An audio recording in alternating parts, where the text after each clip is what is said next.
Mr. Speaker, I support the motion to thank the President for his address.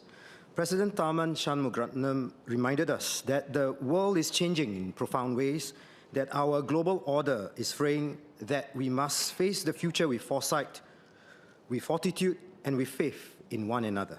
Allow me to frame my remarks under three themes. First, unity at home. Second, competitiveness through innovation. And third, conviction in the rule of law. Mr. Speaker, families form the foundation of our nation. They are the fortress where values are first planted and resilience nurtured. The President was right to emphasize that we must continue to support parents, children, and seniors, whether through childcare, housing, elder care, or help for blended and multi-generation families. 5 years ago, in my maiden parliamentary speech in this House, I spoke about my son's love of playing with Lego blocks and how each Lego brick is like our family unit, the building blocks of our society, with each one unique in shape and in form, and how we can enhance support and connection with one another. Now I have taught my son to pick up chess. What began as a game quickly became a way for me to share life lessons. I taught him 3 lessons. First, the goal is to capture the king.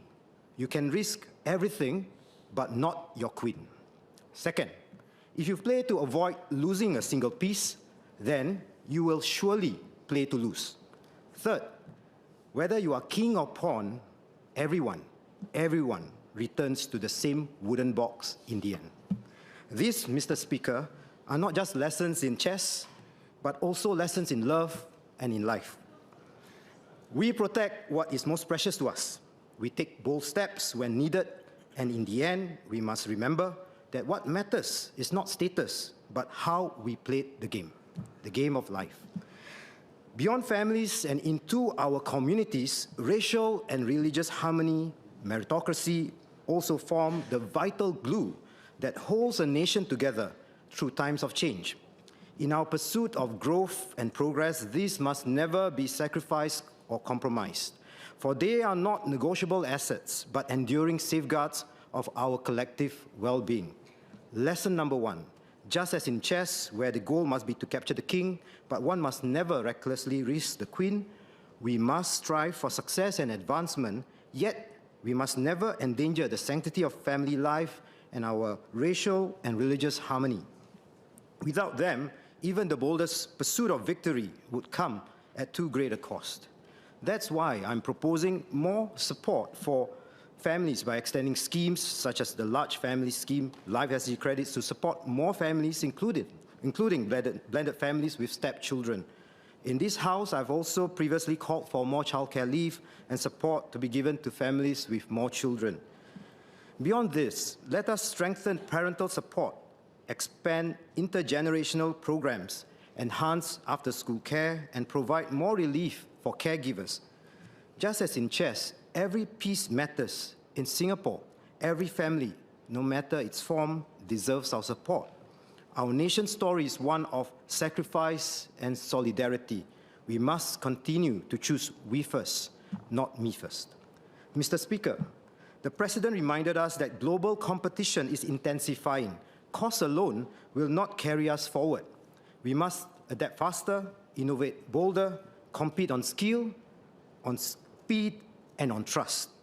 Here too, the lessons of chess offer some wisdom. Lesson number 2, if you play only to avoid losing a single piece, then you will surely play to lose. The player who hesitates, clinging to pieces, fearing change, will soon find himself cornered. The master anticipates, innovates, and deploys each piece to the best advantage. Likewise, if Singapore clings to old ways, paralyzed by fear of change, we will be overtaken. To win, we must anticipate, take calculated risks, and deploy every piece to its best advantage. For Singapore, this means skilling up our people, scaling up our enterprises, and sharpening our public service. Skills Future Level Up and mid-career reskilling schemes are like pawns steadily advancing each move, creating new possibilities. Enterprises that harness artificial intelligence, green technologies, and advanced manufacturing are like bishops and rooks, powerful when used with foresight. But innovation must not stop with businesses or workers. Government too must lead by example. In my recent PQs, I asked whether AI tools and technology are being explored in government's procurement processes to reduce errors and strengthen oversight, and to also introduce more dynamic socio-economic assistance packages that can be more responsive to real cost of living pressures. Mr. Speaker, Singapore has always been a city that defies its size, a small but smart nation. If we remain restless in innovation, relentless in improvement, and responsible in governance, then like a skillful chess player, we will not merely react to the board, but we can be 5 moves ahead. We will shape the game and remain resilient in a shifting world. Mr. Speaker, the President warned us also that might is right is once again rearing its ugly head. Tariff wars and protectionism are weakening global trade rules.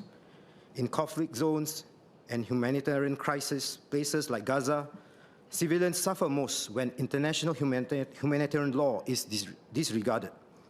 Here too, I return to that simple lesson I shared with my son, lesson number 3. At the end of the game, whether you are king or pawn, everyone goes back into the same wooden box. It is a reminder of humility, of equality, and of the limits of power.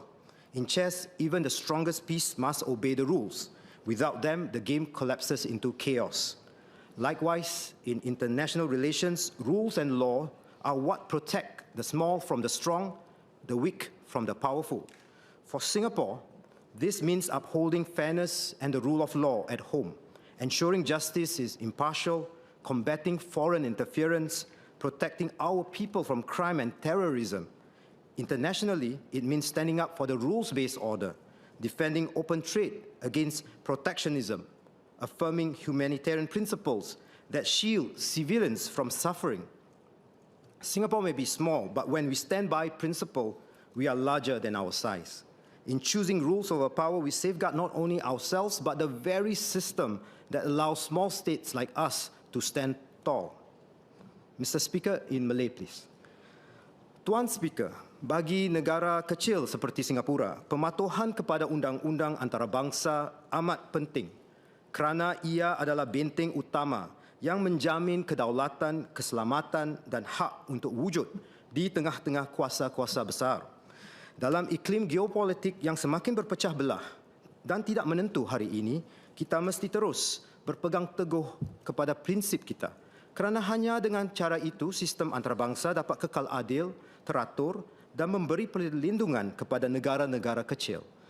Kedudukan Singapura di pentas antarabangsa bukanlah sesuatu atau kerana keluasan wilayahnya atau kekuatan ekonomi, tetapi kerana kita teguh berpegang kepada undang-undang antarabangsa, prinsip keadilan dan semangat untuk sentiasa menjadi rakan negara yang boleh dipercayai. Justru, walaupun kecil pada peta dunia, kita besar pada suara dan pengaruh kerana kita berdiri tegak di atas landasan prinsip. Walau dunia di luar semakin dipukul badai perpecahan dan pertikaian, Singapura tidak boleh goyah. Keharmonian kaum dan agama adalah warisan terpenting kita. Dan perpaduan sosial dan meritokrasi adalah senjata paling ampuh kita. Selagi kita berdiri bersama sebagai satu negara, semangat kita tidak akan pudar kerana dalam kesatuan terletaknya kekuatan. Kekuatan kita sebagai sebuah negara yang berjiwa besar. Serangkap dua pantun. Pohon beringin berendang berseri, teduhnya luas di tanah desa. Harmoni kaum warisan diri jadi bekalan sepanjang masa. Berlabuh perahu di tepi muara, tiupan angin bawa berita. Berdiri sama sehati sejiwa, kekuatan teguh negara kita. Tadi Encik Fadli Fauzi dalam ucapannya mengatakan bahawa sebelum boleh ada fikiran kita dulu, kita harus melihat juga pada diri terlebih dahulu. Saya berterima kasih kepada beliau kerana setuju dengan pendirian ini. Malah inilah pendekatan pemerintah PAP selama ini. Meritokrasi dan membantu mereka yang lebih memerlukan bukan benda yang bercanggah untuk kita. Profesor Kenneth Tan dan Profesor Hussein Muttalib Alatas juga menekankan bahawa tidak semua orang bermula dari kedudukan yang sama. Kita akui ini. Sistem meritokrasi di Singapura bukan untuk pembangunan semata-mata, tapi untuk membangkitkan semua orang.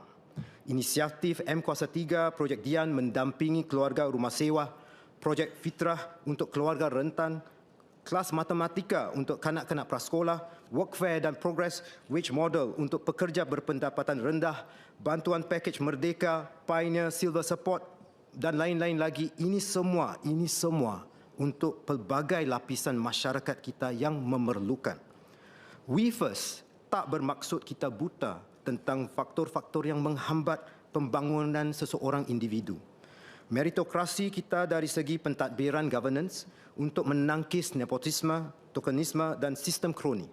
Namun, meritokrasi kita di Singapura diiringi dengan ihsan. Meritokrasi kita memberi kita peluang untuk membantu mereka yang lebih memerlukan. Ini tanggungjawab kita bersama. Inilah We First yang dimaksudkan Tuan Presiden dan Perdana Menteri Lawrence Wong. Mr. Speaker, sir, the word gotong royong, since it's the Malay language, the word gotong royong, gotong is derived from the Javanese verb ngotong, which signifies the act of carrying a burden. Royong implies doing it together. Meritocracy is our shared commitment to help one another with compassion, our gotong royong.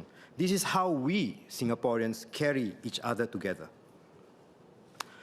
Unity at home, competitiveness through innovation, conviction in the rule of law, these are the three coordinates of our cause as a nation. Just like the chess lessons I gave to my son who's going to sit for his PSLE soon, we safeguard what is dearest. We act with courage when the moment calls for it. And in the end, it is not rank that defines us, but the integrity with which we played the game. Hence, if we keep our families firm and our society inclusive, if we keep our people skilled, our enterprises bold, and our government innovative with integrity, if we keep our politics principled and our laws respected, our people united, then like a well-played game of chess, Singapore will not just survive in this turbulent tournament of nations, but secure a stronger, fairer and more united future for generations to come. Majulah Singapura. Thank you, Mr. Speaker.